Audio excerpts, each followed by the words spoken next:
So I've taken care of a few things off screen, namely giving Kyogre and Groudon their final movesets. I'm going to show them to you. Earthquake, Fire Blast, Solar Beam, and Rest for Groudon. And for Kyogre, Surf, Thunder, Ice Beam, and Rest. Anyway, I've said that I was going to catch Latias, but it's going to wait just a little bit. Right now I'm going to head to the Desert Underpass, which is a rather long cave, so that's why I'm going to get my Golduck in my party, because remember when I gave it Dig when getting the Regis? Well, it's a rather long place, and I would rather avoid the trip back, so that's why I'm going to put Golduck in my party. Anyway, the Desert Underpass is a dungeon where you can find at the end the fossil that you didn't take in the Mirage Tower. It is Emerald only. Nope, not that building. That's the Move Tutor guy. And the Fossil Maniac's house is here. And if you remember, the Fossil Maniac was the guy who said, "Oh, the fossils that are in my cave are all mine, mine!" But now there's a cave that has opened here. It wasn't here before, and so we're going to head there right now because there's the claw fossil waiting for us at the end. When the whole wall collapsed. Yeah, only a little bit it seems. The giant cavern underneath. Yeah. I don't think there are any fossils there. Well, I know there's one, so hey, you're lost. And by the way, just in case you wondered how I got my moves on my Kyogre and Groudon, I replaced Fissure with Earthquake for Groudon by using the Move Tutor, since it's one of the moves that it can remember, since its level was too high for it to know Earthquake naturally. And for Kyogre, I replaced Hydro Pump with Surf by TM. And I bought Thunder TM at the Lily Cove department store and an Ice Beam TM at the Game Corner. And this is the only place in the entire game where you can find Ditto, by the way. I think Game Freak realized their mistake when they didn't include Ditto in Ruby and Sapphire, because it really is great convenience when it comes to breeding. So I think, in fact, that the only reason why they put Ditto in this cave was because of that breeding convenience and nothing else. Else they could have just thrown something else our way.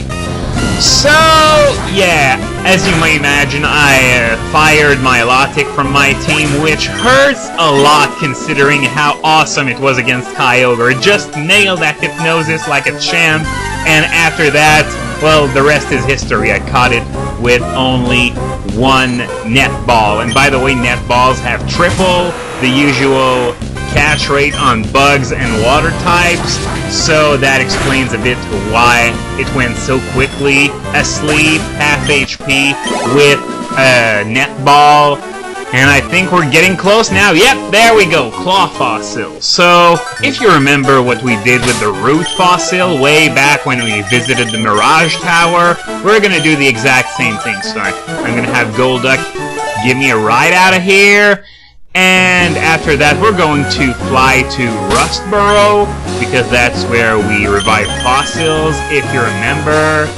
And yeah, of course we're going to have to deposit a Pokemon. In this instance, it's going to be Golduck, so that we can make room for the Anorith we're going to get.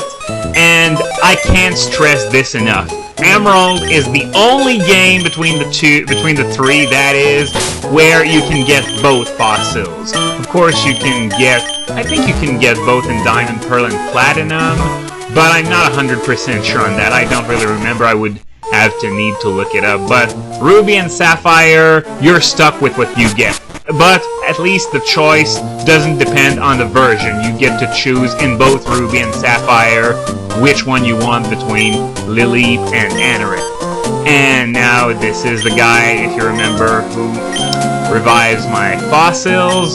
So since I already saw all that text way back then, I'm just going to turbo through it. And of course, the triggering point for fossil being revived is going outside and getting back in the building. Get out of my way! Okay, I apologize for that. It's just annoying when NPCs throw themselves in your way. And there we go. We got an Anorith, so Now, what I'm gonna do, I'm going to get which one did I discard for Golduck? I don't even remember. Wow, I'm not in a good LPing shape today. But anyway, we're going to at least deposit Anorith in the PC since I have no use for it right now. Of course, if you want to use Armaldo or anything at all, be my guest, but it's just not that good of a Pokemon. Not compared to Cradily, at least. And there we go. So now, our next test is going to be the final Trick House. That's right, we are going to bring this side quest to a close once and for all, and it happens today. And of course, I remember which puzzle it is. It's polished floors that act as ice floors. So basically, this is an ice puzzle we're about to do. So now, oh, well, at least that was quick. I didn't need to check all over the place to try and find this guy. So yeah, final Trick House challenge. So yep, let's go in and okay. Now can't go this way, and we got the trainer here. By the way, a little fun fact: 6 of the 8 Trick House challenges have 3 trainers. The other 2 are, remember the one with the mecha dolls that ask you quiz questions? Well, of course, there are no trainers in there. And there's the 7th one, remember, the one that was modeled after the Moss Deep Gym? Well, there were 6 trainers in there, but all the others had exactly 3 trainers. And by the way, as I said I would, I'm mostly going to be using the Uber Trio from now until the end of the game to give them a few levels before Steven, because, as I said, Steven has the same lineup as in Ruby and Sapphire, except 20 levels higher. So the curve is going to be pretty steep, and I'm not going to bother having my other team members catch up, because the post game, that is simply too short for that. And oh yeah, she just doesn't want to swallow that slice of humble pie, doesn't she? And alright, this is the final scroll in the Trick House challenge, and it was really easy to get to. I wonder why they didn't put it in a harder spot.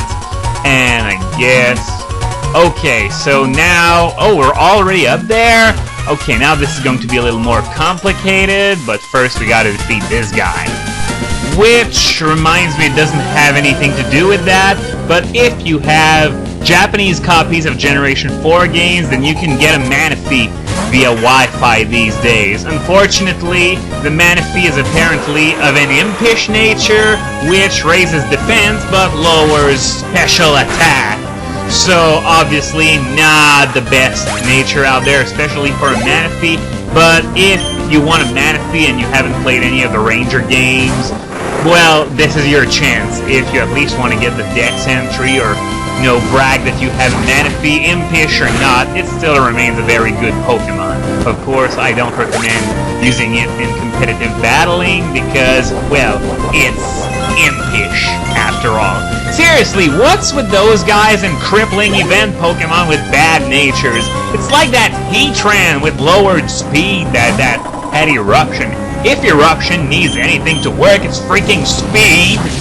It's like if they gave Flareon Flare Blitz, but it was modest. That would be insulting, and I could actually see them do something like that, because I swear those guys really hate Flareon for some reason. Maybe it's true that Flareon killed Satoshi Tajiri's parents when he was little. But, okay, we got bead mail. Yeah, we're done with collecting worthless mail from the Trick House as well. And, okay, now we got this puzzle to solve.